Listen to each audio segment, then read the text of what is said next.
আসসালামু আলাইকুম গাইস, আমি প্রার্থনা চলে এসেছি বসুন্ধরা। বাসা থেকে ভাবলাম অনেকদিন যাবৎ ভেলপুরি খাচ্ছি না, খুবই খেতে ইচ্ছে করছিল। তো বের হয়ে দেখি যে দোকানটা বন্ধ, কি করব।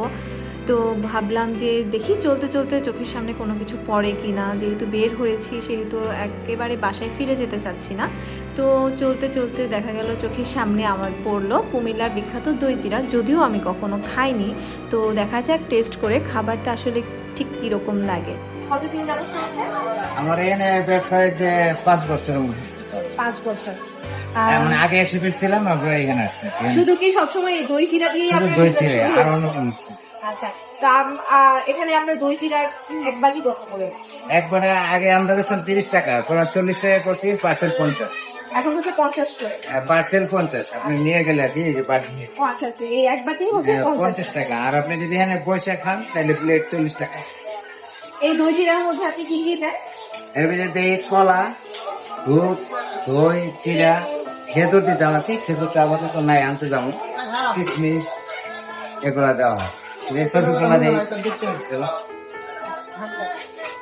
এই কলা কাম এটার নাম সর্দি এবং এটার দাম বেশি। আমরা চাম্পা কলা দিই, এক সময় একটা দিই। আচ্ছা, আমাদেরকে হচ্ছে যে একটা দেন, আমরা একটু দেখতে চাচ্ছি যে আসলে এই স্বাদটা কেমন। অবশ্যই সেটা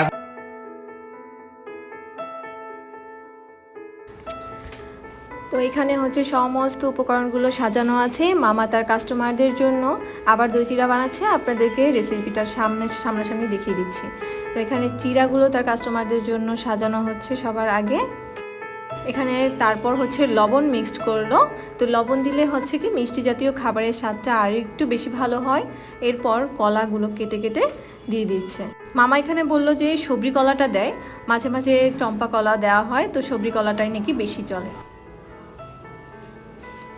তো মামা এখন আবার চিনি দিয়ে দিচ্ছে। আর এটা হচ্ছে গিয়ে দই চিড়া, দই মামা এটা নিজের হাতে তৈরি করেছে, বললো তাদের সিক্রেট দই, মিষ্টি এবং টক মিক্সড করা। এগুলো হচ্ছে কিশমিশ।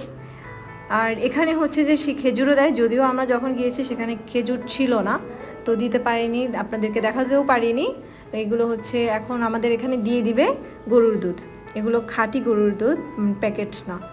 তো দেখা যাক, আমাকেও দিয়ে দিল একটা, দেখি খাবারটা খেয়ে টেস্ট করে যে আসলে এর স্বাদটা কেমন। এখন হচ্ছে যে এই খাবারটায় যা যা উপকরণগুলো মামা দিয়েছে এগুলো সব ভালো করে মিশিয়ে নিতে হবে। আর আপনারা হচ্ছে যে একটু অপেক্ষা করবেন, কারণ চিনিটা গলার জন্য একটু সময় লাগবে।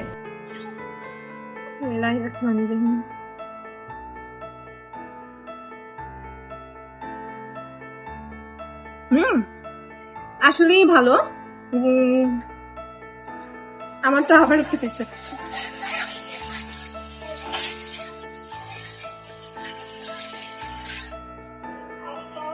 খারাপ নয়, একসাথে চিড়া, কলা, দই, দুধ, চিনি, কিশমিশের সাথে মানে সবটাই মোটামুটি বলতে গেলে অনেক ভালো। কিন্তু আরো একটু ভালো হতো যদি এখানে নারিকেলটা মিক্স করা হতো, আর যদি এখানে কিছু বাদাম মিক্স করার ব্যবস্থা থাকতো, তাহলে এর স্বাদ আরো বেশি ভালো হতো। যদিও মামা বলেছে খেজুরটা নেই, আপনারা যখন আসবেন তখন এসে একবার করে টেস্ট করে যাবেন। অবশ্যই ভালো লাগলে, ভিডিওটি ভালো লাগলে হচ্ছে যে লাইক, কমেন্ট এন্ড শেয়ার করে দিবেন। আর হচ্ছে যে বেশি বেশি সাবস্ক্রাইব করবেন, আপনারা সবাই মিলে বেশি বেশি শেয়ার করে দিবেন। আর হচ্ছে যে আপনারা সবাই এখানে এসে একটু খাবারটা টেস্ট করে যাবেন।